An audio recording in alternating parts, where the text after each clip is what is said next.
You were so passionate in addressing the issue of fake information coming from the Dutertes. Saan nanggagaling yung hugot na yan? Wala kasi siya ebidensya, Christian eh.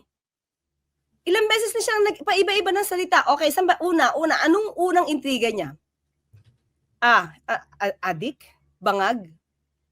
That's the first. After he told that, during the first Maisog rally, nagkaroon siya ng press conference, sinabi niya, wala siyang sinasabi. At walang record sa PIDEA, otherwise nilabas na yan.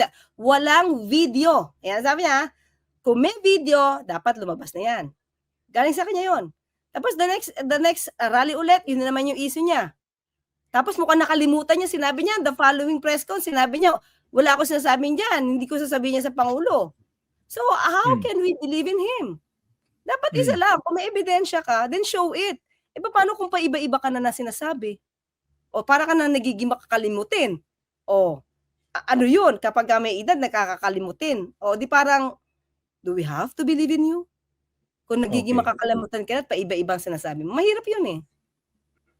Okay. Ito nga pala, no? Ito na, in fairness naman kay President Marcos, no? Ito, dun sa yung mga trolls na tatanga-tanga ngayon lang naman, naghahanap buhay lang yung mga yan, hindi nila alam na in the past, isa rin sa mga binabanatan ko naman, yung pagpapakalat ng fake information about President Marcos. Magugulat yung iba rito na akala anti-Marcos ako. Totoo naman, pero pinagtanggol ko rin siya sa punto ng nung nagpapakalat ng cocaine video itong si Harry Roque. Diba, pinalabas pa nila on the occasion of his State of the Nation address na halata namang manipulated yung video pero pinakalat nila. Sabi ko nga dapat ginagamit, diba, abogado ka, papakalat mo yan. Diba, dapat ma-disbar ka sa pagpapakalat niyan. Ito, paulit-ulit nilang binabanggit. Pati yung mga trolls ngayon dito na pro Duterte, tawag kay BBM Bangag. Na honestly, no, miski hindi ako big fan ni President Marcos, that's very unfair. No? Yes. Sabing adi ka, bangag ka. Tapos magpakalat ng ganitong information. Ang tanong ko po sa inyo, Attorney Claire, how do you intend to address that? Para kahit paano ma-minimize o baka naman matapos yung issue na yun. Kasi paulit-ulit yan. Binabanggit yan, di ba? Miski si Sara Duterte, si Rodrigo Duterte, patuloy na binabanggit yan. Pero unang-una, at the time na si Senator Trillanes, Christian, ang nagtatanong at nagde-demand na magpa-drug test si dating Pangulong Duterte, anong sabi ni Atty. Harry Roque? He will just do that voluntarily at hindi dapat utusan. So sa akin mga Christian, ka-fanatics, fact-natics, tama ba? Ka-fact-natics. Fact-natics. Facts-natics, yan. Hindi dapat pasunurin lang ang Pangulo sa mga utos nila. Kapag ipinakita natin na sunod-sunuran ang Pangulo dahil nadadala sa kanilang naratibo, baka sabihin nila lalo, weak leader ang Pangulo. Una, ito na sa akin, Christian, as a lawyer. Ikaw nagbintang. Bakit kami ang gagawa ng action?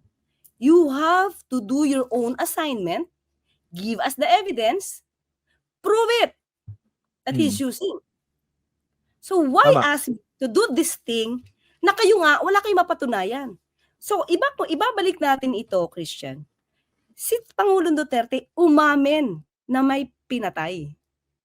Ilang beses pumatay. Ilang beses nag-utos pumatay. May admission. Tapos pag ngayon, isasalang sa kaso, ano sasabihin nila? Wala kayong ebidensya. O, saan ka pa? Siya umamin. Siya umamin na nga eh. Tapos sabihin ng mga supporters, walang ebidensya. Sa mga mababa yung IQ na trolls, yung sinasabi ni Attorney Claire, burden of proof dun sa nag-aakusa. Kung sinabi mong bangag yung presidente, prove it with evidence. Hindi yung siya yung kukuha naman ng ebidensya. Sige nga, magpa-drug test ka. Presidente yan eh. Parang sinabi mo, sige nga, pitikin mo yung tenga o yung ilong. Wag ganon, masyadong mababaw yan. No? Tsaka kung maglalabas kayo ng ebidensya, wag naman yung manipulated kasi dapat nga kasuhan kayo ron eh sa mga pinaggagawa ninyo. Teka, pasensya na po. Konting-konti na lang, Attorney Claire, no? And I hope makaulit pa ako sa inyo, no? Oo naman! Okay. Let's talk about the impeachment. Ang sinasabi ng mga legal experts, dapat na magpatawag ng special session si BBM para itong Senado makapag-constitute as an impeachment court during recess? Magpapatawag po ba si BBM ng special session? Ako, as of now, Christian, ang pinakahuli niyang pronouncement dito is kung magre-request ang Senado na magpatawag ng special session, gagawin niya. Pero para kay Pangulo, mag-voluntaryong gawin ito. Hindi ba magiging mas komplikado yung lagay niya? Maraming nagbibintang na ang Pangulo ang behind, ang nagdidikta ng impeachment na to ni VP Sara.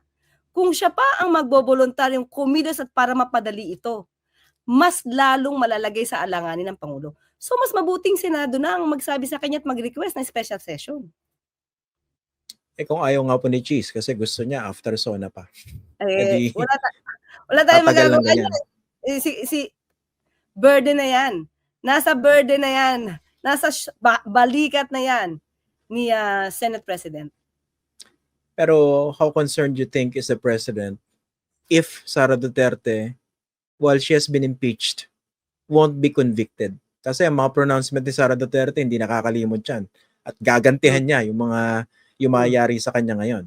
So, definitely si BBM kasama doon. How concerned is he? Kung makalusot ito sa impeachment, yari siya.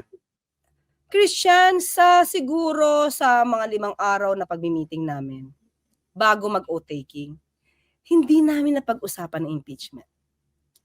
That's the truth. Really. Mukhang talagang hindi nakikialam ang Pangulo. So otherwise, ito, real talk to, totoo to. Hindi talaga namin napag-usapan ng impeachment.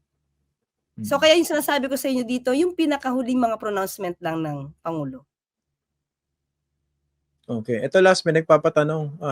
Kumusta na raw si Erwin Tulfo? Tama ba? Number 1 critic daw kay Erwin Tulfo. Sorry, hindi ko alam honestly. Pero may ulit-ulit na tanong dito eh. Tama ba? You're critical of Erwin Tulfo? Yes. Okay. Oh, yun lang. What about? Yes. Teka nga pala. Hindi. Ito naman sabi ko nga, ako naman, ang tinatapi ko lang naman is evidence. Hindi ako magko-content, hindi ako magre-refute hangga't walang evidence. Minsan kasi, Christian, nahuhuli minsan ang tao kung paano siya magsalita, kung ano man yung statement niya. So, yun lang. So, ako siguro, may I offer a response for you? Ano? Ang sabihin niyo na lang, sorry, nagkaroon ng suggestion. You're not speaking for the campaign team. Yes, hindi niyo trabaho yan. Okay. Hindi ko trabaho yan. Kaya siguro I can speak my mind on that. You can ignore yung mga questions related to the campaign. Ako pwede akong bumanad dyan kasi hindi mo na-attach sa kanila. Pero in your new job, hindi niyo trabaho yan.